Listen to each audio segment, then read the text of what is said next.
Hi boys and girls.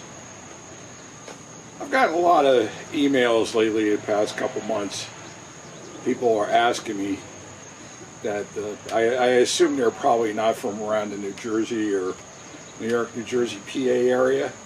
They wanted to see about my car. Because sometimes they see my car in the videos, they really don't know a whole lot about it.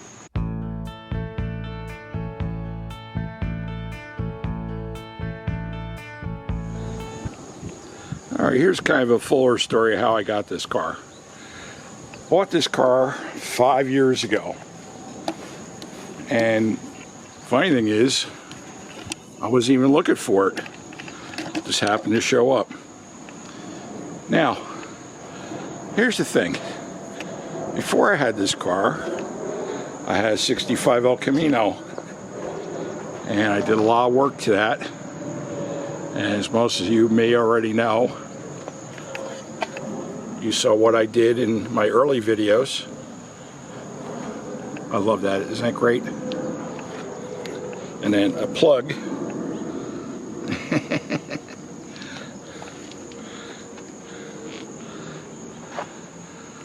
I sold it to one of my friends who gave me my crazy number. So I said to Mrs. RW, let's get a station wagon. So I found this, and as you can see, it has the Vista roof, just like an Oldsmobile Vista Cruiser.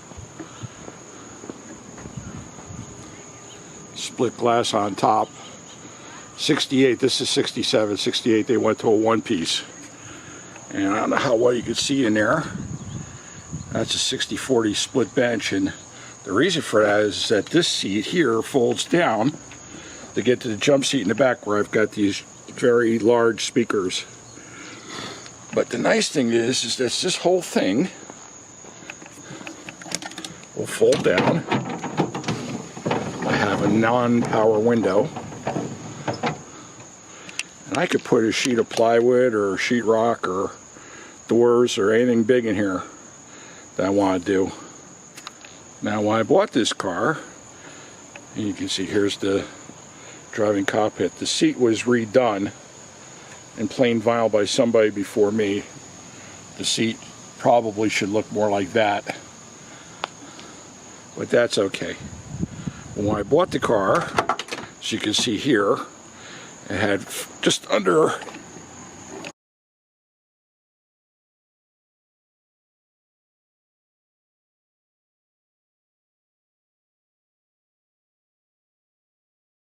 miles, and as of now, that's the mileage, 57,000. Okay, here's the 2-speed automatic. They call that a switch pitch automatic. It actually feels like 3 gears instead of 2, but it's really just 2. There's a torque converter that has fins inside of it, little vanes, so when it gets to a certain RPM it spins. Let me get the mask out of the way. There's the original AM radio, which works fine, but I wanted to have FM in here.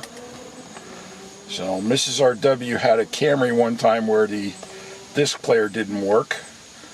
So I found another one on eBay, swapped it out, and now this is the original radio from a Road 3 Camry.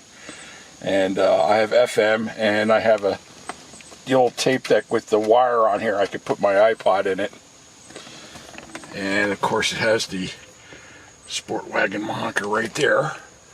So let's open up the glove box. I can get it open. One hand, there we go. In here, I was getting a little nervous because I couldn't find the original manual, but I forgot it was up in here. And this is the original manual for the car. Put it on the seat. You can see it. There it is, 67 Buick motor production plan. What's nice about this book is all the way in the back. Let me get to the back first. This car has the original, what's called the Protecto plate.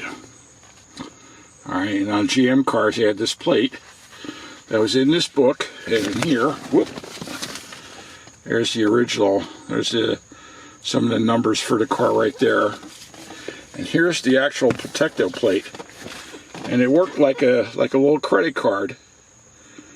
So every time the car got serviced, you take it to the, in this case, the Buick dealer, and it has the name of the original owner on here. And it just goes to show that the car had been serviced and everything by the dealer, and everything was good for the warranty.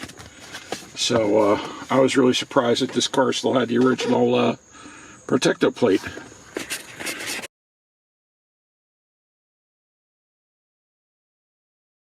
Under the hood, this has, oh, are we on? Yeah, it's on. Okay, this is a 340 nailhead motor.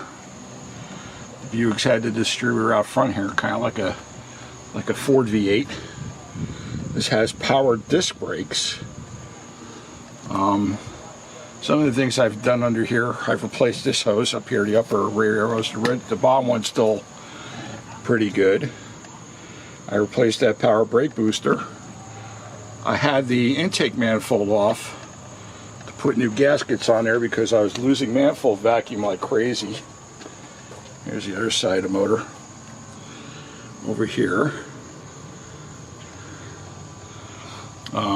I rebuilt the carburetor myself. I pretty much did all the work I've done myself, except for one thing. I kind of hard to see down here. Maybe I can get zoom this down a little bit so you can see. But you can see the end of that pipe there, where it's going in that coupling, and that's a brand new exhaust. That's probably about a month and a half old. This thing, that whole pipe back was rusted out pretty bad. And if you look at the car from this side, you can see that the car has a little bit of rake to it. And one of the things I had to do to this car as well is this thing was sagging really bad in the back. So I replaced the back springs. And I found out the first time I went to a car show, I drove over a speed bump and my muffler was dragging on it. So I said, well, I know what's going to happen now. That time it was 47-year-old coil springs in the back, so they got changed out. Now, all my cars had names. Like my El Camino, I called the Snot Rod. This RW came up with that, and it was so appropriate. So this is my little radio flyer wagon. I actually found these online, these things, and they were for if you were doing a restore on a radio flyer wagon. They had probably about 6 or 7 different versions of this, and I liked it so much I went with this version, and it kind of had like a kind of deco look to it. So anyway, it's nice because we could take it out to local car shows and things like that, and you know, I kind of got tired of looking at Camaros and Mustangs and Challengers and all that, so this is something you don't see all the time.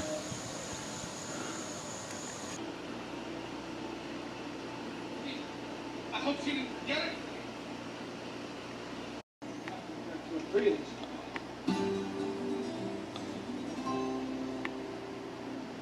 He told me about Viviscal. Once I started taking Viviscal, my hair is full.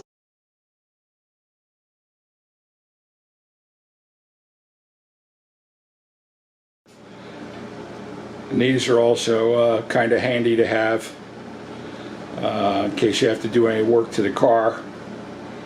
And we had a yard sale about, when did I get these? About 5-6 years ago? When that guy came by and gave them to me, remember? It was last year. I think it was a couple, no, because I only had the car for 5 years. Maybe it was 4 years ago. We had a yard sale, and this gentleman came by and he saw the wagon in my garage. He says, I got some books that you'd probably like. And came back a couple days later out of clear blue sky, just gave them to me. He didn't even ask for money. It was great. Beep, beep, beep, beep. Here's a book I've had for quite a number of years. This just goes to show how much This talks about the production of American cars and how they got broken down by different models, different years, and all that. So just to show you how rare my car is, let me show you the production numbers. Okay, here's the production numbers right here. You can see mine's a series number 44400, and mine's the 4-door custom station wagon, 9 passengers, so it's the line on the very bottom. The factory price was $33.40. The shipping weight was $38.76, and he made 4,559 of these cars in 1967. My engine's got the 4-barrel. That one, if you read on the very bottom, my compression ratio is actually 10.25 to 1 with the 4-barrel, and it was 240 horse at 4,200 RPM, and had 355 foot-pounds of torque. So it's kind of a rare car. You just don't see too many of them around. So if you think that there was 45, 60 of them made, I mean, how many are survivors? And you can compare that to the Oldsmobile Vista Cruiser. They sold a lot more of them. And here's the production numbers for the 67 Olds Vista Cruiser. And look how many more they made. They made 3 times as many Vista Cruisers than they did Buick Sportwagons. So the odds are you'll find an Oldsmobile Vista Cruiser before you buy a Buick Sportwagon. So when I found this Buick, I knew I had to have it. And I wasn't even looking for a Buick. I was looking for a Chevy, but my station wagons are all torn up. So boys and girls, that's the story. So I hope that kind of answered questions, and I really like this thing. It's a lot of fun. So thanks for stopping by, and stay safe. Take care. Bye. Fabulous 57 WMCA, yeah, yeah.